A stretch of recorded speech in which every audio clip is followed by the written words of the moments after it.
Does shrink wrap help when sublimating tumblers? Let's find out. So I've been sublimating mugs and tumblers and stuff like that for a while now, and I usually just wrap the tumbler, tape it down really good, and then put parchment paper around that and put it through the mug press. Some things are a little longer and need to be rotated, and the other side needs to be heat pressed, so it takes a little while. I wanted to know if shrink wrap would help give it a better seal and help the colors be more vibrant. So I got some tumblers, some long 20-ounce tumblers, and the kit came with shrink wrap, so I wanted to test it out and use it and see if it would sublimate better or not. I wanted to see if it would sublimate better or not, and the results were shocking. First thing I did was have to come up with a design. I had to make this custom design for somebody and thought this would be a good time to test this out. So once I got the design all put together, how I wanted it to make it look really nice, I printed the design out and then taped it on there. And then I'm going to use my heat gun to heat the shrink wrap around the tumblers.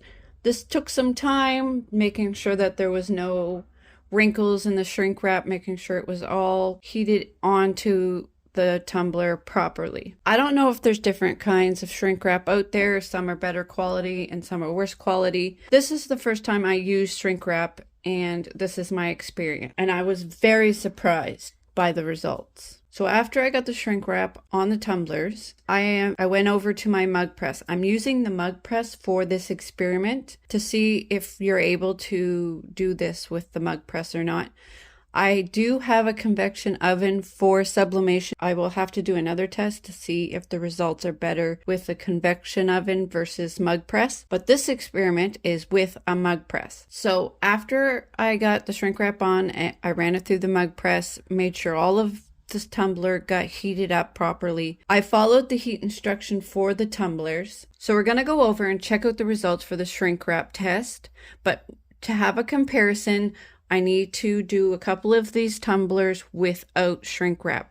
So I just did what I normally do. I wrapped them in the design on the sublimation paper, taped it down real good, and used parchment paper around it, and ran them through the mug press just the same. Only the difference is 2 of the tumblers did not have shrink wrap on them. So we are going to compare them. So what you can tell from the results, this came of a bit of a surprise to me. I really thought because the shrink wrap shrinks around the tumblers, it would be a good solid seal and press that design right up against the tumbler so the transfers better.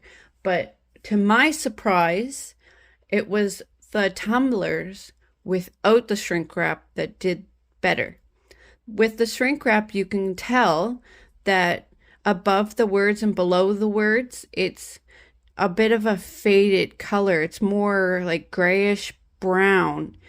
Right above best and right below the hearts, it's not a solid transfer through the whole tumbler, which is very disappointing. On the left are the 2 tumblers without the shrink wrap. They transferred beautifully, perfect. The 2 tumblers with the shrink wrap had parts that didn't transfer all the way, and there was white gaps along the seam where I taped the 2 pieces of paper together. I guess the shrink wrap wasn't able to push against it properly. I don't know what happened there. So from this test, shrink wrap did not do better. It actually made the sublimation transfer worse. Such a better transfer without the shrink wrap. We are going to have to do this test to compare with the convection oven and see if that works out better.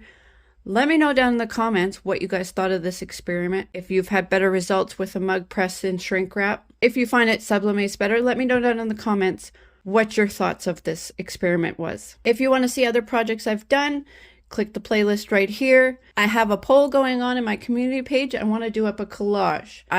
It's either going to be a collage of the 1980s, the 1990s, or 2000. Go vote and tell me which collage you would like to see. Have a wonderful day, everybody. Happy crafting.